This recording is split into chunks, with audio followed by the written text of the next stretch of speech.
Kidlat News Updates. Mga balita ngayon, 6 na miyembro ng NPA voluntaryong sumuko sa Ilocos Sur. Higit 20,000 na pulis ide-deploy para sa seguridad sa SONA 2026. Lasing na MMDA enforcer na nag-counterflow sa EDSA, sinuspinde at pinagpapaliwanag. Ako po si Cesar Soriano para ihatid ang nangungunang mga balita sa buong kapuluan. Ngayon, Kusang loob na sumuko ang 6 na hinihinalang miyembro ng Communist Terrorist Group o CTG, kabilang ang 2 kasapi ng ICRC at 4 na miyembro ng Milisyang Bayan sa 24th Infantry Battalion sa Barangay Bugbuga, Santa Cruz, Ilocos Sur noong Hulyo 16. Ayon sa 701st Infantry Brigade, bunga ng tuloy-tuloy na community engagement, security operations at pakikipag-ugnayan sa mga lokal na komunidad ang pagsuko ng mga dating rebelde.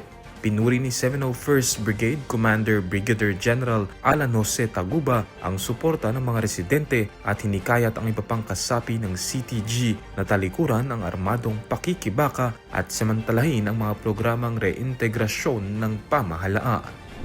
Mahigit 20,000 pulis ang ide-deploy ng National Capital Region Police Office o NCRPO para sa seguridad ng 2026 State of the Nation Address o SONA sa Hulyo 27 sa Batasang Pambansa, Quezon City.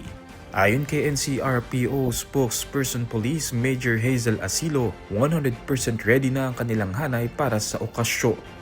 Kabuoang 20,229 na personnel ang itatalaga bilang bahagi ng komprehensibong security plan habang nananatili sa heightened alert status ang NCRPO.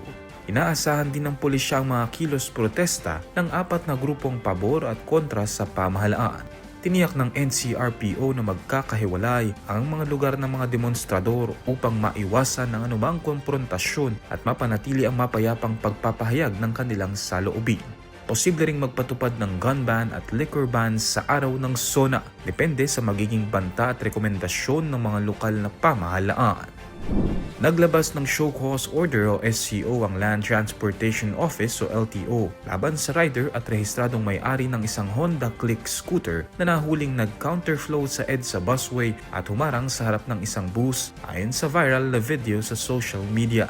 Ayon sa LTO, posibleng managot ang rider sa mga paglabag na driving against traffic at obstruction of traffic. Bukod sa SCO, isinailalim sa 70 araw na preventive suspension ang lisensya ng rider at inilagay sa alarm status ang motorsiklo habang nagpapatuloy ang investigasyon. Samantala, tiniyak ng MMDA na hindi nito kukonsintihin ang traffic enforcer nito. Nakatakda siyang patawan ng multang 5,000 pesos bukod sa administrative sanctions. Hinala rin ng mga otoridad na maaaring nasa impluensya ng alak ang rider nang mangyari ang insidente. Para sa Kidlat News Channel, ako si Renzel Lenon, nag-uulat. ako po si Cesar Soriano kasama nyo sa bawat pagputo ng balita.